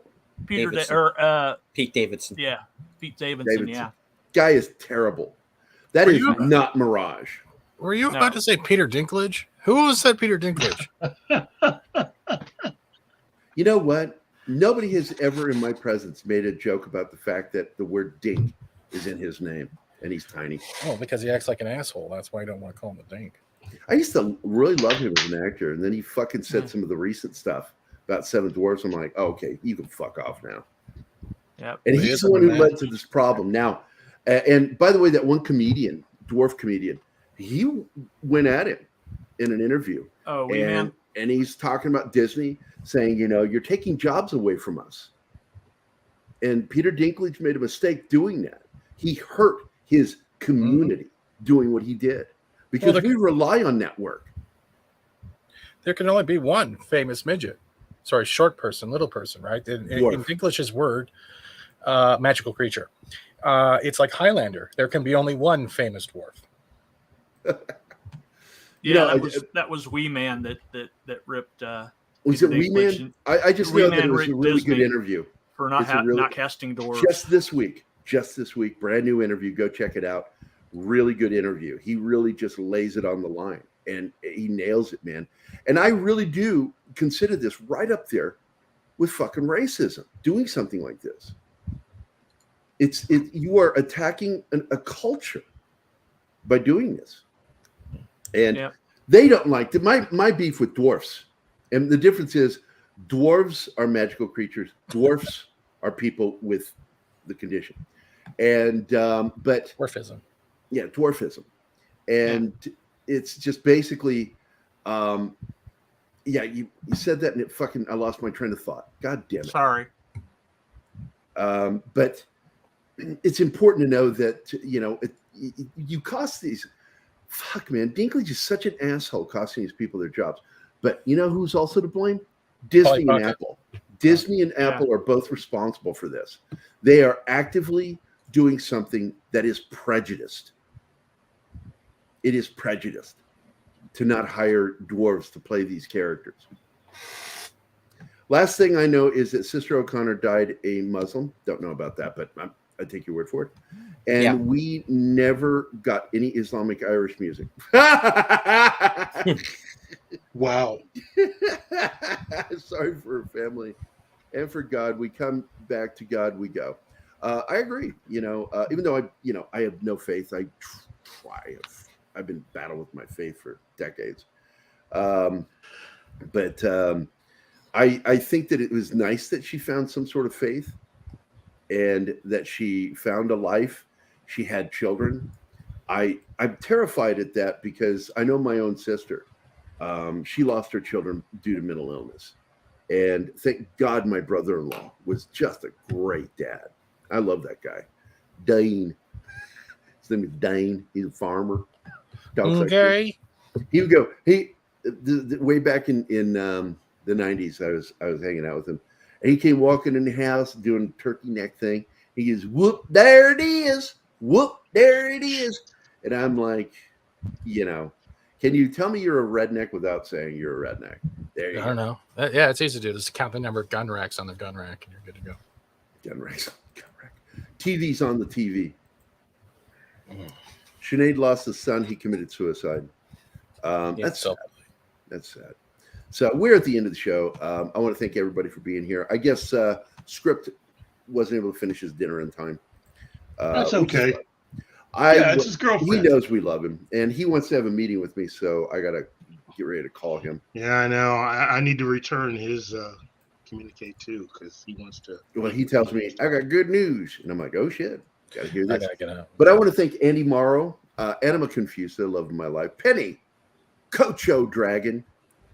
If you say it like that, it sounds like Coat Your Dragon. Coach Your Dragon. Wow. Let's see. Monkey Jeepus, thank you, come again. Mrs. A. Zax, a.k.a. Kyle. Fuck you, Kyle. Socks Bulletins. Peter Vinkman Fansite, a.k.a. Vinkman's Girl. CJ with the Action Grip. Keto Simple, my good friend Dustin. FKH 2005, a.k.a. Tim. Arwen Avalon, who apparently, I guess she had the vapors today. Did she have the vapors? She had the vapors. War Monkey with Monkey Jeeves made this a House of Monkeys today. MK Ultra Hiking and Gear review, who is also, by the way, a fellow veteran. Thanks for being here, man. Parrot Head was here. E. Clay Thomason, Veritax, our Muslim uncle is here. Assalamu alaikum, brother.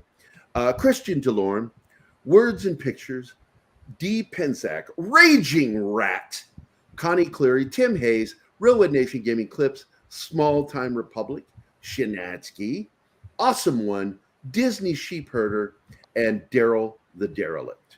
It was good to see everybody here. Stephen, I was glad you were able to drop in, man. I always miss you when you're not here. No problem. I'm just, me. I like to do my I know. pictures. You want to pop in after you masturbate, not before. And Keith, that's right. Being here, buddy. Just as long as you don't pop in during. Well, for those who want to know quickly, my name on Pornhub. We won't know. My name on Pornhub and OnlyFans and every gay porno site out there is Gary Kissel. Yeah. And by the way, the only way we would know that you were doing it, Stephen, is if you made this noise. Or you were the only one paying for the subscription. Oh. I pay for nothing. Exactly Martine, thanks for being here, buddy. Deleted Scene, Stephen, thanks a lot, buddy. Good to see you again. And John Dust-Wolfen, good to see you, man. And you are looking very pretty this weekend. Oh my! And you got it. Yeah. And that's a callback, folks. Remember, he wears glasses, guys. He's not totally seeing everything at close range, Yeah, exactly. But it is time for us to end the show, and we want to thank you all for being here. It was awesome. With that, we're out of here. See you guys tomorrow. Come on! I'm doing a show! I'm doing